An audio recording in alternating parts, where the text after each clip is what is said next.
Hi, എല്ലാവർക്കും നിമിഷാസ് കിച്ചണിലേക്ക് സ്വാഗതം. നല്ല ഫ്ലേവറോട് കൂടിയിട്ടുള്ള റിഫ്രഷിംഗ് ആയിട്ടുള്ള പുതിന റൈസ് ഉണ്ടാക്കിയാലോ. അപ്പോൾ ഇതെന്ന് പറയുമ്പോൾ പെർഫെക്റ്റ് ആയിട്ടുള്ള ഒരു ടിഫിൻ ബോക്സ് റെസിപ്പി എന്ന് പറയാം.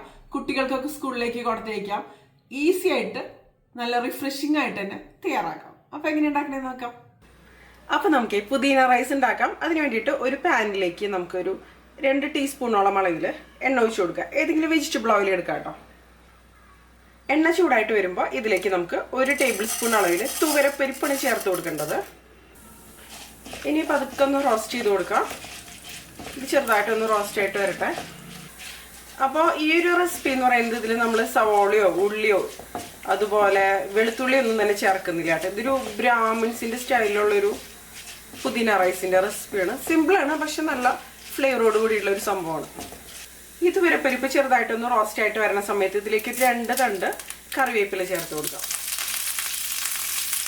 ഇനി ഇതിലേക്ക് ഒരു 1/2 കപ്പ് അളവിൽ നാളികേരം ചെരുക്കിയത് ഒന്ന് മിക്സ് ചെയ്ത് കൊടുക്കാം. പിന്നെ എരിവിനനുസരിച്ച് പച്ചമുളക്, ഞാനൊരു 3 പച്ചമുളക് എടുക്കുന്നുണ്ട്. ഒരു വലിയ പിടി പുതിന, നല്ല ഫ്രഷ് ആയിട്ടുള്ള പുതിന ഒരു കെട്ടാണ് ഞാൻ എടുത്തിരിക്കുന്നത്. ഇല മാത്രം നന്നായിട്ട് വാഷ് ചെയ്തതിന് ശേഷം എടുക്കുക കേട്ടോ.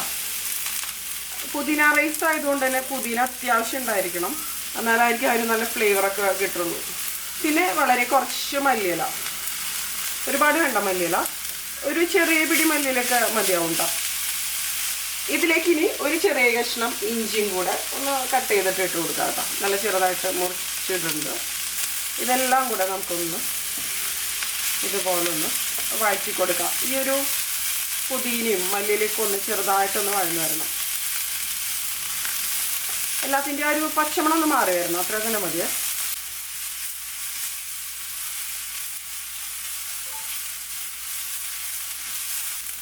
ഇത് മതി കേട്ടോ. നമുക്ക് ഫ്ലെയിം ഓഫ് ചെയ്ത് കൊടുക്കാം.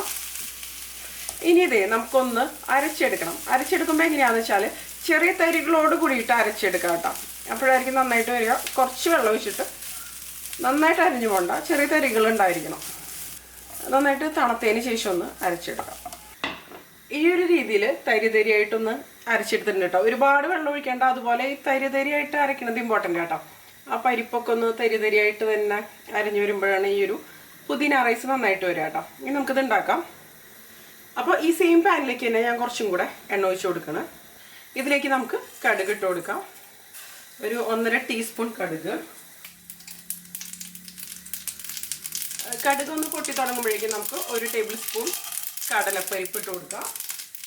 1 ടേബിൾ സ്പൂണോളം അളവിൽ ഉഴുന്നിട്ട് കൊടുക്കുന്നുണ്ട്. ഇതൊന്ന് റോസ്റ്റ് ആയിട്ട് വരട്ടെ. ചെറുതായിട്ടൊന്ന് റോസ്റ്റ് ആയിട്ട് വരുന്ന സമയത്ത് നമുക്ക് ഇതിലേക്ക് ഒരു 10-15 കാഷ്നട്ട് ചേർക്കാം കേട്ടോ. പിന്നെ നമുക്കൊരു 3 ഉണക്കമുളക് ഇട്ട് കൊടുക്കുന്നുണ്ട്. അതുപോലെ ഒരു 1/2 കപ്പ് അളവിൽ ഫ്രഷ് ആയിട്ടുള്ള ഗ്രീൻ പീസ്, പിന്നെ ഒരു 1/4 കപ്പ് ക്യാപ്സിക്കം മിക്സ് ചെയ്ത് കൊടുക്കാം.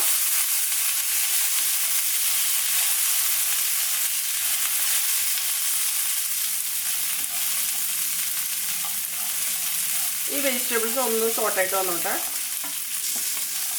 ഗ്രീൻ പീസ് ഇടുമ്പോഴേ ഫ്രഷ് ആയിട്ടുള്ളത് അല്ലെങ്കിൽ ഫ്രോസൺ ഇടാം കേട്ടോ. ഗ്രീൻ പീസിനൊന്നും ഒരുപാട് കുക്കിംഗ് ടൈം ഒന്നും ഇല്ലല്ലോ. ഇത് എല്ലാം കൂടെ ഒന്ന് വഴന്നു വന്നിട്ടുണ്ട്. ഇത് മതി. ഈ ഒരു സ്റ്റേജിൽ നമുക്കിതിലേക്ക് നമ്മൾ റെഡിയാക്കി വെച്ച ഒരു മസാല പേസ്റ്റ് ഉണ്ടല്ലോ, അത് ചേർത്ത് കൊടുക്കാം. ഇതിലേക്ക് ആവശ്യത്തിനുള്ള ഉപ്പ് ചേർക്കാം. ഒന്ന് മിക്സ് ചെയ്യാം. ഇത് നന്നായിട്ടൊന്ന് പച്ചമണം മാറണ വരെ ഒന്ന് വഴറ്റിയെടുക്കണം കേട്ടോ. ഇതിൻ്റെ കൂടെ ഒരു 1/4 ടീസ്പൂൺ മഞ്ഞൾപ്പൊടി ചേർക്കുന്നുണ്ട്. ആ ഒരു മസാലയുടെ പച്ചമണം ഒന്ന് മാറി വന്നാലാണ് നന്നായിട്ട് വരുള്ളൂ.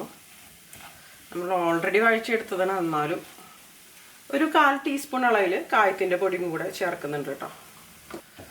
ഇത് മതി. ഇനി ഇതിലേക്ക് നമുക്ക് കുക്ക് ചെയ്ത് വെച്ച റൈസ് ചേർക്കാം കേട്ടോ. റൈസ് കുറേശ്ശെ ചേർത്തിട്ട് നമുക്ക് നന്നായിട്ട് മിക്സ് ചെയ്ത് കൊടുക്കാം.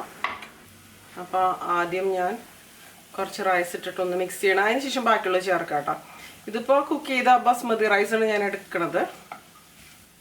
ഞാൻ ഇതിലേക്ക് 2 കപ്പ് കുക്ക്ഡ് ബസ്മതി റൈസാണ് ചേർക്കണത്. നന്നായിട്ടൊന്ന് മിക്സ് ചെയ്ത് കൊടുക്കാം. ഒരുപാട് കുഴയാത്ത രീതിയിൽ താഴെ നിന്ന് മുകളിലേക്ക് അങ്ങനെ മിക്സ് ചെയ്യാം കേട്ടോ. ടേസ്റ്റ് ചെയ്ത് നോക്കാം കേട്ടോ. ഉപ്പൊക്കെ കുറവുണ്ടെങ്കിൽ ചേർക്കാം. ഞാനിപ്പോൾ റൈസ് കുക്ക് ചെയ്ത സമയത്ത് കുറച്ച് ഉപ്പ് ചേർത്തിട്ടുണ്ടായിരുന്നു. അപ്പോൾ പെർഫെക്റ്റ് തന്നെയാണ്. അപ്പോൾ അതേ നമ്മുടെ നല്ല അടിപൊളിയായിട്ടുള്ള പുദീന റൈസ് റെഡി ആയിട്ടുണ്ട് കേട്ടോ. ഫ്ലെയിം ഓഫ് ചെയ്ത് കൊടുക്കാം. അപ്പോൾ അതേ നമ്മുടെ പുദീന റൈസ് നല്ല അടിപൊളിയായിട്ട് റെഡി ആയിട്ടുണ്ട്. ഒരു റൈത്തയുടെ കൂടെയൊക്കെ നല്ല അടിപൊളി കോമ്പിനേഷനാണ്. നല്ല ഗ്രീൻ കളറിലുള്ള നല്ല ഫ്ലേവറോട് കൂടിയിട്ടുള്ള അടിപൊളി പുദീന റൈസ്.